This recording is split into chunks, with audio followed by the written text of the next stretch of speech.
श्री राधे। राजा परीक्षित सुखदेव जी महाराज से अपने मन की शंका का समाधान पूछते हैं। गुरुदेव, मन में एक बात नहीं समझ में आ रही। लक्ष्मी, सरस्वती और पार्वती के कहने पर अनुसुईया के यहां तीनों प्रभु गए, परंतु नन्हे से 5 वर्ष का वह बालक ऐसा कौन सा पुण्य का कार्य किया? वह कौन था जो उसके जीवन में स्वयं भगवान विष्णु को प्रकट होकर दर्शन देना पड़ा, उसे अपनी गोद में बिठाना पड़ा, श्रवण करने की इच्छा हो रही है। सुखदेव जी कहते हैं, राजन, ध्यान पूर्वक इस कथा का रसपान करना, क्योंकि इस कथा को श्रवण करने से मनुष्य के अंदर का गांठ खुलता है और ईश्वर के वह करीब जाता है, उसकी भक्ति मजबूत होती है, ज्ञान और वैराग्य उसके अंदर आनंद रूप से प्रकट होता है। उत्तानपाद नाम के एक राजा थे। उत्तानपाद नाम के एक राजा थे। सुनीति और सुरुचि उनकी 2 धर्म पत्नियां थी। सुरुचि और सुनीति। सुनीति नीति जो कहती है, धर्म जो कहता है, सिद्धांत जो कहता है, वह कार्य करना, उस कार्य का अनुसरण करना, उस कार्य का अनुसरण करना, यह सुनीति का कार्य है। परंतु जो जीवा कह रहा है, जो नेत्र कह रहा है, जो मन कर रहा है, उस कार्य को करना, नीति सिद्धांत धर्म के खिलाफ होकर कार्य करना, यह सुरुचि का कार्य है। अगर हमारे पास मक्के की रोटी, सरसों का साग है, मुझे अभी मिठाई खाने की इच्छा है, मुझे हविषान्न तस्मई खाने की इच्छा है, तो सुरुचि कहती है चाहे जैसे भी हो, मैं मक्के की रोटी, बाजरे की रोटी नहीं खाऊंगा, मुझे हविषान्न खाना है तो मैं हविषान्न ही खाऊंगा। पर सुनीति कहती है नहीं, यह नीति विहीन कार्य है।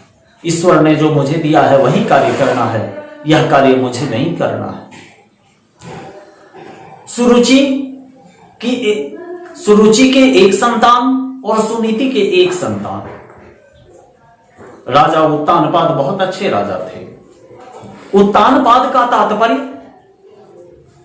जो संसार के बनाए नियमों से उल्टा चलता हो, उसके विपरीत अवस्था में कार्य करता हो, या जो मां के उदर से उल्टी अवस्था में बाहर की तरफ निकला हो, उसे उत्तानपाद कहते हैं। जिसका पैर उल्टी दिशा में मुड़ा हो। सुरुचि के पुत्र का नाम उत्तम था और सुनीति के पुत्र का नाम ध्रुव था। सुनीति बड़ी रानी थी, सुरुचि छोटी रानी थी। राजा उत्तानपाद अपनी बड़ी धर्म पत्नी को अपने राज्य से बाहर निकाल दिया था। सुनीति उसी राज्य के अंदर गांव के चौराहे पे एक झोपड़ी बनाकर वहां निवास करती थी। और सुरुचि राजा के साथ राज्य महल में रहा करती थी। एक रोज राजा उत्तानपाद राज्य सिंहासन पे बैठे थे। छोटी रानी का पुत्र उत्तम पिता की गोद में खेल रहा था। उसी समय बड़ी रानी सुनीति का पुत्र ध्रुव का आगमन हुआ। ध्रुव के मन में यह भाव आया, 2 क्षण के लिए मैं पिता की गोद में बैठूं। जैसे ही ध्रुव दौड़ते हुए राजा उत्तानपाद के पास पहुंचे, राजा की भी इच्छा थी जो मैं ध्रुव को अपनी गोद में बैठाऊं, परंतु कामी नारी पियारी जिमी लोभी के जिमीदाम, जो कामासक्त व्यक्ति होता है ना, जो स्त्रियों के अधीन होता है ना, उसका विवेक स्त्री के मनो अनुकूल चलता है। उसे कुछ भी दिखाई नहीं देता, अपना विवेक उसका नष्ट हो जाता है। राजा उत्तानपाद अपने हाथ को फैलाते हैं और जैसे ही सुरुचि के मनोदशा को देखकर अपने हाथ को पीछे वापस कर लेते हैं। ध्रुव जी का नेत्र सजल हो जाता है और सुरुचि कहती है, ए ध्रुव, तो पिता की गोद में बैठना चाहता है ना, तो पिता की गोद में बैठना चाहता है, तो इस जन्म में तेरा कार्य सफल नहीं होगा। तुझे दोबारा जन्म लेना पड़ेगा और अगले जन्म में मेरे गर्भ से मेरे संतान के रूप में तुझे जन्म लेना पड़ेगा, तभी तू राजा की गोद में बैठ सकता है, अन्यथा तू राजा की गोद में बैठने का अधिकारी नहीं है। इस जन्म में तो केवल उत्तम ही राजा की गोद में बैठेगा।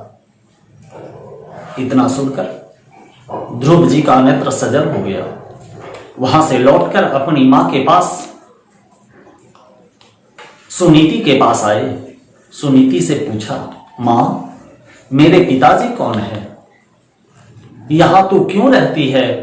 जिस राज्य में सम्मान नहीं हो, जिस राज्य में कोई पद प्रतिष्ठा नहीं हो, उस नगर गांव शहर में नहीं रहना चाहिए।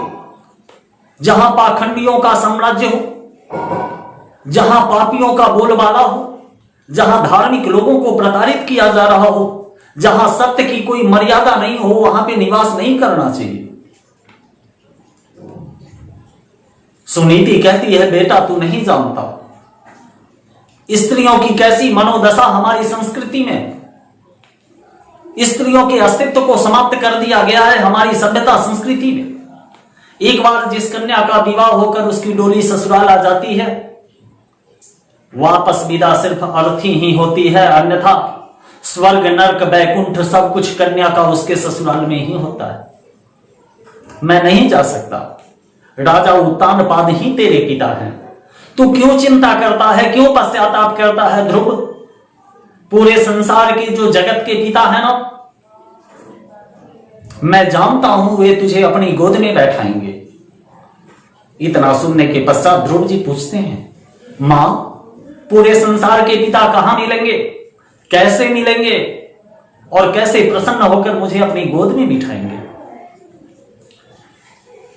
सुनीति कहती है, बेटा जगत के जो पिता है ना, वह जंगलों में तपस्या करने के पश्चात उनका दर्शन होता है और वे अपनी गोद में बिठाकर मनोविलसित आशीर्वाद देते हैं। ध्रुव जी कहते हैं, मां जंगल में तो बहुत भय रहता है, हिंसक पशु पक्षी जीव जंतु सिंह व्याघ्र आदि विचरण करते हैं, वे मुझे नष्ट कर देंगे, अपना आहार बनाकर मुझे भक्षण कर लेंगे।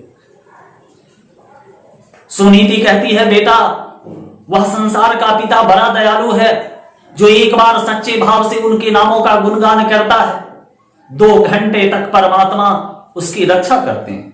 जो 2 बार उनके नामों का गुणगान करता है, वे पिता पूरे 6 घंटे तक उसकी रक्षा करते हैं। और जो पूरे दिन भर में 3 बार उनके नामों का उच्चारण करता है, वे 24 घंटों तक उनकी रक्षा करते हैं।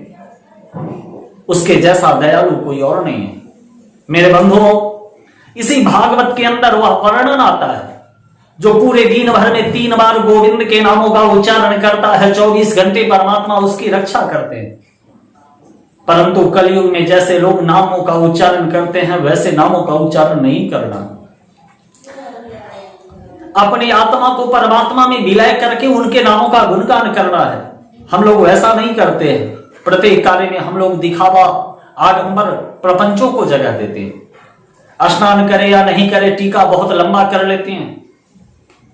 भक्ति करे या नहीं करे, पर भगवा रंग का वस्त्र धारण करके अपने आप को धार्मिक होने का दिखावा करते हैं। 10 रुपए का नोट भी अगर कहीं हम किसी को मदद में देते हैं तो उसका स्क्रीनशॉट फोटो जरूर लेते हैं। थोड़ा सा चावल आलू दाल किसी को देते हैं तो उसका फोटो लेकर अपने सोशल साइट पे विज्ञापन डालते हैं। यह कलयुग का प्रभाव है मेरे बंधुओं।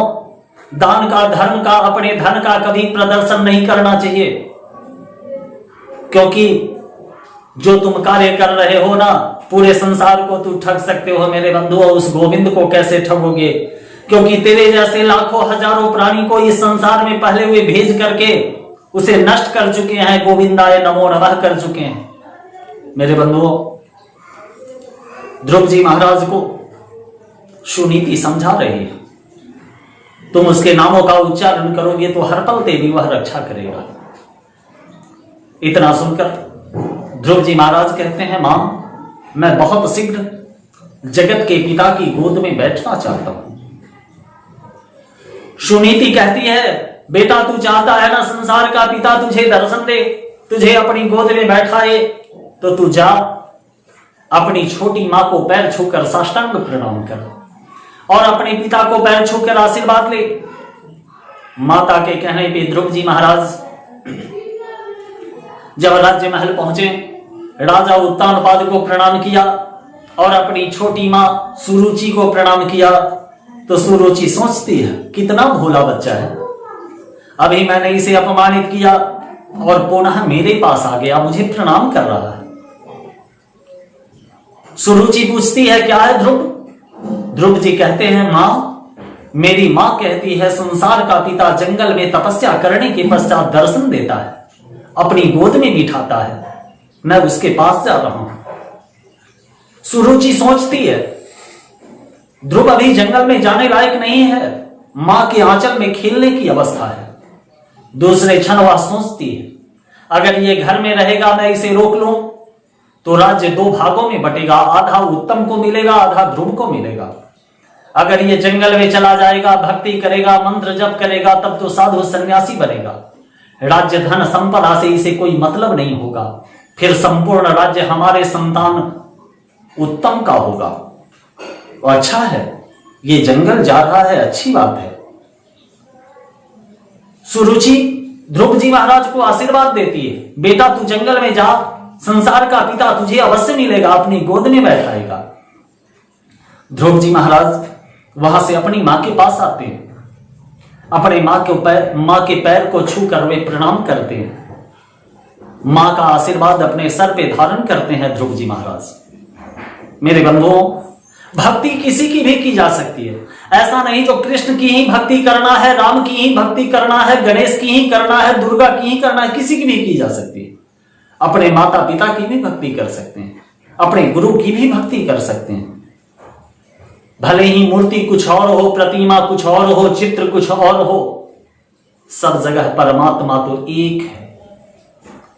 निर्गुण के रूप में वह दिखता नहीं और सगुण के रूप में राम कृष्ण शिव गणेश दुर्गा हनुमान इत्यादि बन के संपूर्ण जगत में व्याप्त है। 56 कोटि देवी देवता हमारे सनातन धर्म में हैं, पर परमात्मा एक है। हम सभी भ्रम के जाल में फंसे हैं और सनातन के वास्तविक क्रिया को भूलकर पाखंडों को सनातन में समाहित कर रहे हैं, जिससे हमारा सनातन थोड़ा कमजोर होता दिख रहा है। परंतु मेरे बंधुओं, जब तक आकाश में सूर्य रहेगा, धरती पे जल रहेगी, सनातन संत गौ तुलसी इस पृथ्वी पे कायम रहेंगे, हमारा धर्म नष्ट होने वाला नहीं है। ध्रुव जी के ऊपर मां का आशीर्वाद है। 5 वर्ष की अवस्था, घुंघराला बाल, ध्रुव जी महाराज अपनी मां का आशीर्वाद लेकर जंगल की तरफ प्रस्थान करते हैं। सुनीति के नेत्रों में अश्रु डबडब हैं, पर मुख पे बनावटी मुस्कान लिए अपने पुत्र को कह रही है, बेटा बहुत जल्द संसार के पिता तुझे मिलेंगे, तू जा, मेरा आशीर्वाद तेरे साथ है। ध्रुव जी अपने मां से आशीर्वाद लेकर जंगल की तरफ प्रस्थान करते हैं। जय श्री राधे।